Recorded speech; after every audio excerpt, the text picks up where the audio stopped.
Have you ever noticed how most conversations feel rehearsed, like we're all reading from the same tired script? Hi, how are you? I'm fine. Words spoken out of habit, not from the heart.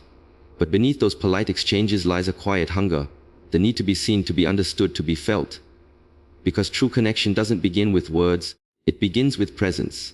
Most people think connection is about saying the right thing, being impressive, or having the perfect response ready. They spend so much energy trying to sound interesting that they forget the simple truth.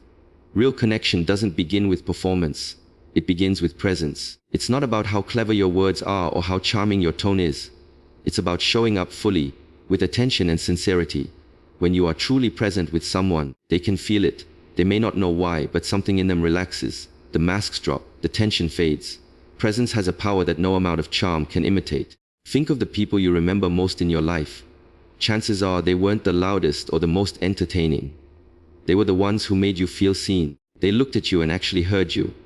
They didn't rush to fill the silence or steer the conversation toward themselves. They allowed you to exist freely in their presence. That is the essence of connection. In a world that glorifies self-promotion, being genuinely attentive has become revolutionary. Everyone is talking, few are listening, and fewer still are there, really there. When you approach a conversation as a performance, you create distance. You're busy trying to be impressive rather than authentic. You measure every word fearing judgment or rejection. You listen not to understand but to reply. The other person can feel this. Even if your words are smooth, something about them doesn't land. They sense the effort, the subtle self-focus behind the conversation. But when you let go of performance and simply meet them as another human being, your energy changes completely. You are no longer projecting an image, you are sharing a moment. And that authenticity draws people in effortlessly. Presence means being awake to what's happening. Not lost in thought, not rehearsing your next line, not analyzing what the other person thinks of you. It's giving your full attention to the now. When you do this, something almost mystical happens. Time slows down. The noise of the mind quiets. You begin to notice small details. The tone of someone's voice, the emotion behind their words, the pauses that say more than the sentences. You start responding from intuition rather than habit, and that's what makes your presence unforgettable. To be present also means to be comfortable with imperfection. Performance thrives on control, saying the right thing, looking the right way, being the right person. Presence lets go of all that. It doesn't need perfection, it needs honesty. It says, "Here I am, imperfect but sincere." That openness disarms others because it gives them permission to be real too. You're not trying to outshine them, you're simply sharing space. It's astonishing how deep a connection can become when no one is performing. When you show up fully, you communicate something beyond words. Safety. People feel they can rest around you. They don't have to defend, impress, or hide. They sense that you're not scanning them for flaws or waiting to speak. You're just with them. And that feeling of safety is what every human being secretly longs for. That is why presence, not charm, builds attraction. Charm fades when the conversation ends. Presence lingers in memory. The irony is that when you stop trying to impress, you become naturally impressive. Your authenticity becomes magnetic because it's so rare. People are drawn to those who are real, not perfect. Presence doesn't demand attention, it commands it quietly. It's not loud or flashy, it's calm, grounded, and alive. When you speak from that stillness, your words carry more weight, even if they're few. When you listen from that stillness, others open up without effort. Every conversation gives you a choice. You can perform or you can be present. One builds walls, the other builds bridges. The performer wants to be remembered for their brilliance. The present one is remembered for their warmth. And in the end, people don't recall the exact words you said. They remember how they felt in your presence. When you show up fully, without pretense or agenda, you become a rare kind of person in this noisy world, someone real. And in that realness lies your quiet power. Because presence, unlike performance, doesn't need to prove anything, it simply is. To be loved is beautiful, but to be understood, that is rarer and in many ways deeper. Love can sometimes exist on the surface, built on attraction, habit, or emotion, but understanding reaches into the soul. It says, "I see you, not just what you show, but what you hide." To be understood is to feel that someone has stepped quietly into your world without trying to rearrange it. It's not about agreeing with everything you say or flattering you with approval. It's about truly recognizing your inner logic, the thoughts, fears, and hopes that shape you. That kind of understanding is a form of emotional shelter. When it happens, something inside you softens. You stop defending, you stop pretending, and you start breathing again. Most people move through life surrounded by others yet starving for understanding. We share words, laughter, and even affection, But so often we still feel unseen. People hear our sentences but miss their meaning. They listen to the story but not the silence behind it. And after a while we stop trying to explain ourselves. We become polite, agreeable, edited versions of who we are. But every soul is longing for that one moment when someone truly gets them. When they can finally drop the mask. When someone looks into your eyes and says, "I understand." It's not just comforting, it's healing. It tells your nervous system, you are safe here. You belong. Understanding demands patience, empathy, and presence. It cannot coexist with judgment or hurry. To understand another person, you have to set aside your need to fix them or correct them. You have to stop seeing through the lens of your own experiences and begin to imagine what theirs must feel like. This is not an intellectual act, it's emotional empathy. It's saying, I may not have walked your road, but I can see its shape. I can feel the weight of what you carry. That kind of attention is rare because it requires humility. The willingness to pause your own story long enough to enter someone else's. The beauty of understanding is that it doesn't require similarity. You don't have to agree with someone to understand them. You just have to listen with the intent to see the world through their eyes. Agreement is about sameness. Understanding is about connection. When you tell someone, that makes sense, you're not necessarily saying, you're right. You're saying, I can see how you got there. And that single recognition can dissolve years of tension. Because what people crave most in any relationship, friendship, family, love, is not to be right, but to be recognized. When you offer genuine understanding, you give the most magnetic gift of all, relief. People relax in your presence because they sense that they don't have to fight for space. They can be themselves without resistance. And that safety is addictive. Not in a manipulative way, but in a human way. Everyone gravitates toward those who make them feel understood. It's not about charm, it's about resonance. You become the kind of person others remember, not because you dazzled them, but because they felt real with you. Understanding also transforms conflict. When anger rises, when words sharpen, when defenses build, one sincere statement, I understand what you mean, can dissolve the whole storm. It doesn't mean surrender, it means respect. It tells the other person that their perspective has value, even if you see things differently. That acknowledgement is what most arguments secretly hunger for. The fight isn't really about the issue, it's about the need to be seen. To understand someone is to love them on a higher level. Not emotionally, but spiritually. It's love that doesn't need possession, validation, or control. It's love that honors the uniqueness of another person's inner world. When you offer that kind of understanding, you become a mirror that reflects not judgment but clarity. You help others see themselves more gently, more truthfully. And that is perhaps the most sacred gift one human can give another. Understanding is not about words at all. It's about presence. The quiet attention that says, you don't have to explain everything, I already see you. It is the bridge that connects two souls across the vast distance of individuality. Love can make hearts race, but understanding makes them rest. And rest, in a world so full of noise, is the rarest and most beautiful form of connection there is. Validation is one of the quietest yet most powerful ways to build trust between people. It doesn't require grand gestures or perfect words, just genuine acknowledgement. When you say, that makes sense, or you're right, with sincerity, you give someone something almost no one receives enough of, the feeling of being accepted without judgment. Most people spend their lives trying to prove that their feelings, ideas, or experiences are valid. They argue, explain, defend, and justify, not because they want to win, but because they want to be heard. Validation ends that struggle.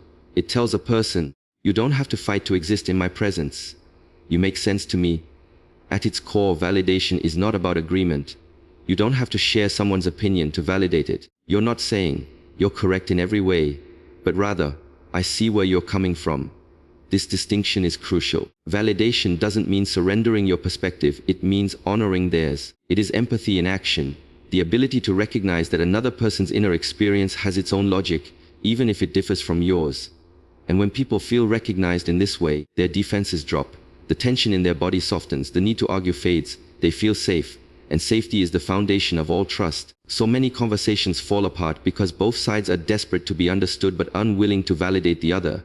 One person says, you never listen. And the other replies, that's not true. Immediately, both feel unheard. But imagine instead responding, I can see why you'd feel that way. In that simple acknowledgement, you shift the entire dynamic. You're not agreeing that you never listen. You're recognizing that from their perspective, it feels that way. That small moment of validation transforms confrontation into connection. It's not manipulation, it's emotional intelligence. It's understanding that the human heart calms down not when it wins, but when it feels seen. Validation is powerful because it speaks directly to our deepest need, the need to belong. From childhood, we crave affirmation that our feelings matter. When we cry, we want someone to say, "I know that hurts." When we share our dreams, we want someone to say, "That's possible." When we reveal our fears, we want someone to say, "I understand." These are the simple sentences that heal people. Yet, as adults, we often forget to give them. We rush to fix, correct, or rationalize instead. But what most people need is not a solution, it's validation. Before logic can enter, emotion must be met. Before advice can land, the person must feel safe enough to receive it. Saying, "You're right," at the right time can be disarming. It's not an act of weakness but of wisdom. In moments of tension, it communicates maturity. It says, "I value truth more than my pride." And paradoxically, that humility earns more respect than stubbornness ever could. The insecure person must always win. The secure one knows when to yield. People trust those who can admit when others are right. It signals openness, fairness, and emotional balance. It turns potential opponents into allies because it shows that you care more about connection than control. Validation also builds an invisible bridge between people. It tells the other person, "You don't need to hide your feelings here." And once someone feels safe enough to be honest, the relationship deepens. It doesn't matter whether it's a friend, partner, or stranger. Trust grows wherever judgment is absent. When someone experiences your validation, they don't just like you, they relax around you. They associate you with peace, not tension. That emotional safety keeps them coming back. The mistake many make is using validation as a tactic rather than a truth. If you say, "That makes sense," without truly listening, it falls flat. Real validation comes from presence, from actually understanding what the other person means. It requires slowing down, paying attention, and letting go of the urge to be right. When you feel the sincerity behind your own words, they carry a different weight. They reach the heart. Validation is not a strategy for influence. It is an act of respect. It honors another person's humanity. When you give validation freely, you show that you are strong enough to make room for perspectives other than your own. You become someone others trust instinctively, because they know that with you, they are not being measured, corrected, or dismissed. You are saying, "You exist and your experience is real." In a world where so many feel unseen and unheard, that simple acknowledgement is everything. It builds bonds that no argument, charm, or persuasion ever could. Listening is one of the rarest and most powerful forms of love. We live in a world full of noise. Everyone is talking, posting, explaining, and proving, yet so few are truly listening. Most people don't listen to understand, they listen to reply. While the other person is speaking, their mind is already preparing a response, defending, judging, or comparing. But true listening is different. True listening requires you to step out of your own story and enter someone else's. It asks for stillness, humility, and presence. It is the quiet act of saying, without words, "You matter enough for me to stop everything and hear you fully." When someone truly listens to you, you can feel it. It's as if time slows down. You no longer feel like you're performing, defending, or explaining. You feel safe. You feel seen. Your heart begins to relax because you sense that you're not being analyzed or fixed. You're being received. That is why listening is love in disguise. It doesn't demand, it doesn't control, it doesn't seek to change. It simply allows you to be, and that allowance is healing. Sometimes people don't need advice or solutions. They just need space to unfold without interruption. Listening gives them that space, a sacred space where their emotions can breathe and their truth can emerge. To listen in this way, you must let go of the urge to control the conversation. Most of us are trained to believe that being helpful means offering answers. But often, the most helpful thing you can do is stay quiet and attentive. When you listen without the need to fix, you give others permission to find their own clarity. You become a mirror in which they can see themselves more clearly. That's why great listeners are often described as grounding, because their presence helps others organize their own chaos. Listening also requires patience. The human heart doesn't always speak clearly or quickly. Sometimes people express themselves in fragments, contradictions, or confusion. If you rush them, you silence the parts of them that are still forming. True listening means allowing pauses, tolerating silence, and letting the other person find their words at their own pace. It's not about efficiency, it's about empathy. You're not just hearing words, you're hearing feelings, tone, energy, and meaning. You're reading between the lines and understanding what isn't being said. That is where true connection happens. Not in the surface exchange of words, but in the invisible understanding beneath them. Listening is also an act of surrender. You have to release your ego's desire to be right, clever, or impressive. You have to put aside your opinions long enough to see the world through another's eyes. This doesn't mean you lose yourself, it means you expand yourself. You learn to hold multiple truths at once, yours and theirs, without collapsing into argument. This kind of listening softens relationships. It turns conflict into dialogue and misunderstanding into understanding. It doesn't mean you agree with everything. It means you care enough to listen anyway. There's a quiet power in simply saying, "I'm listening." When those words are backed by sincerity, they can dissolve years of distance. People open up not because they are forced to, but because they feel safe. They can tell when your attention is real, when you're not glancing at your phone, not waiting for your turn to speak, not distracted.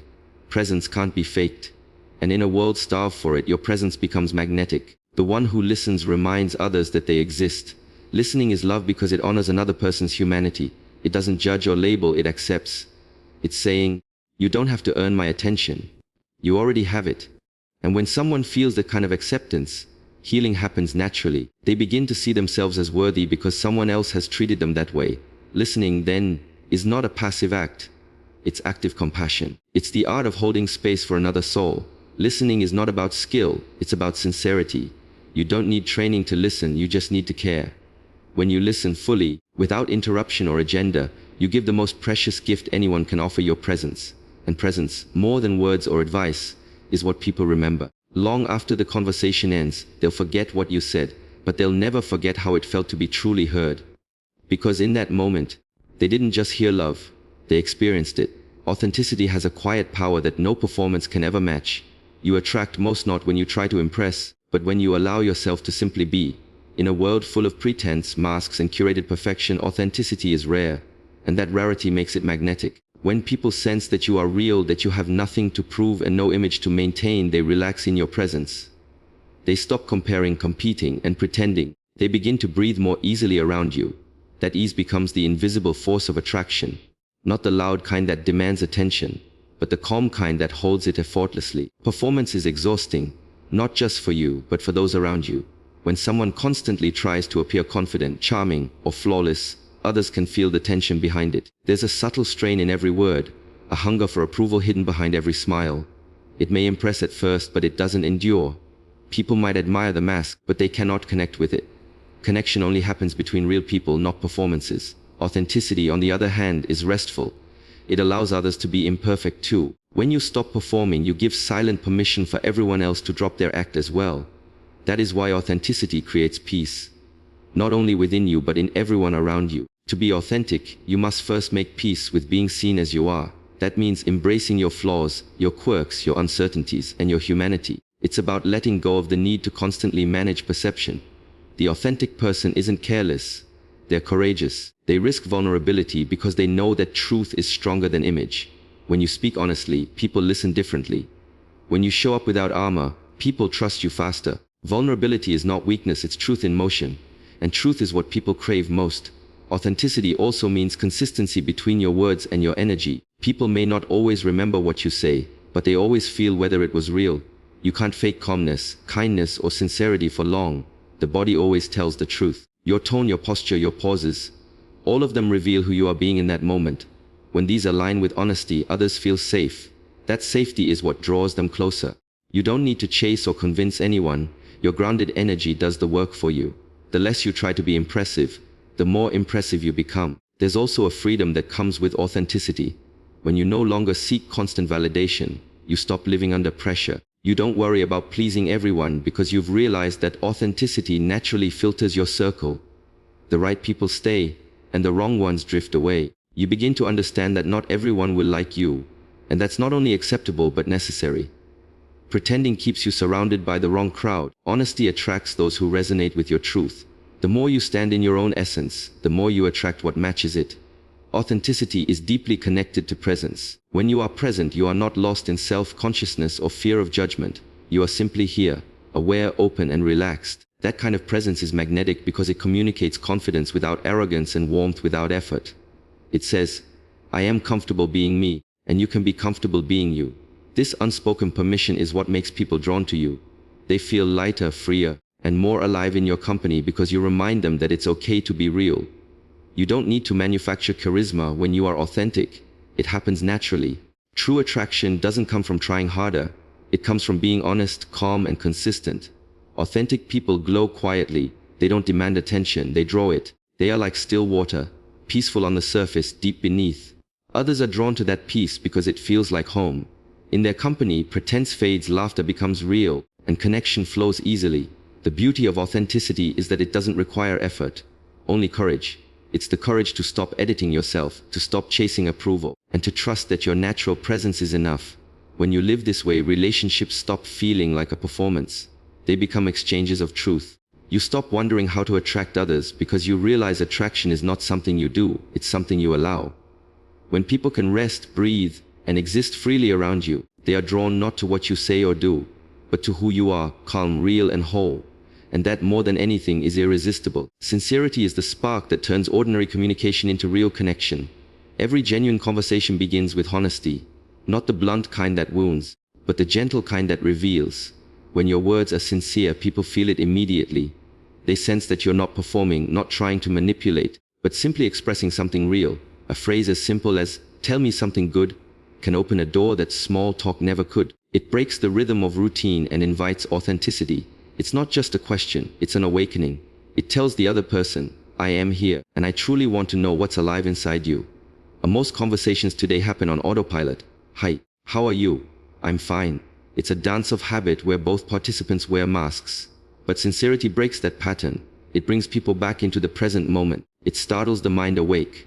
When you ask someone sincerely to share something real, something good, beautiful, or true, you offer them a chance to pause and reconnect with their own life.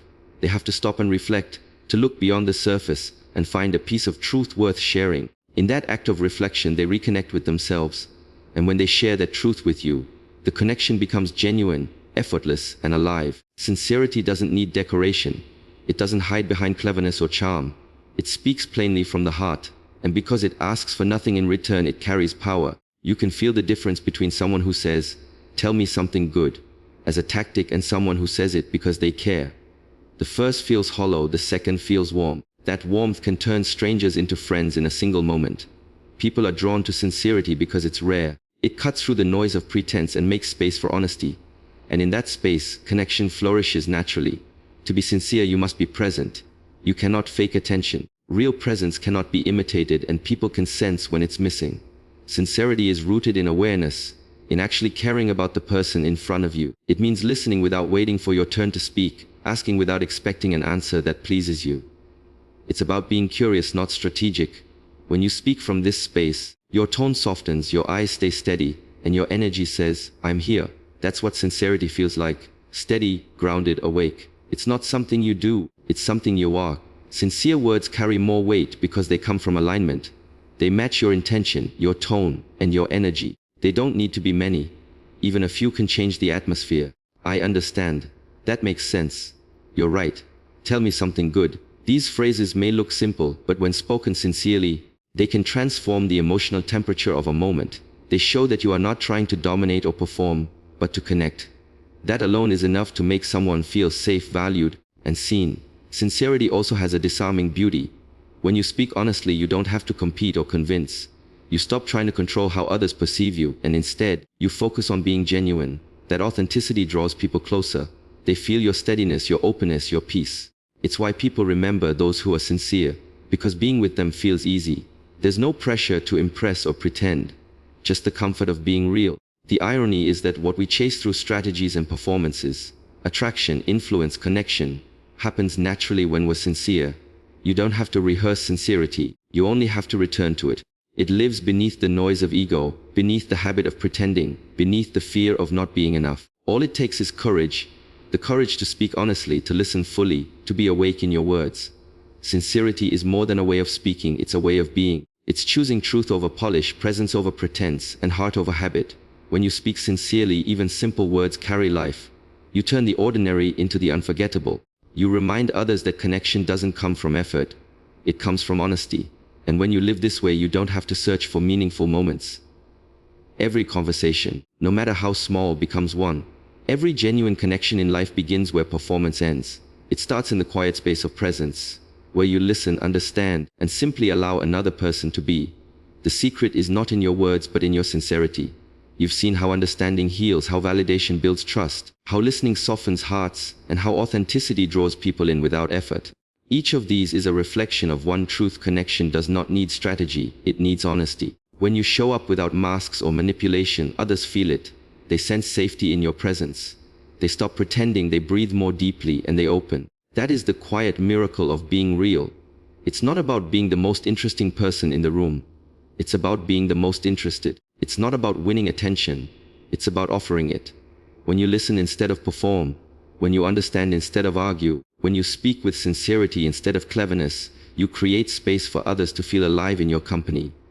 The power of your presence doesn't lie in how much you say, but in how deeply you mean it. Words like, "I understand," "that makes sense," "you're right," or "tell me something good," may seem small, yet when spoken with genuine care, they turn routine into revelation. They remind others that they matter. They remind you that connection isn't something you chase.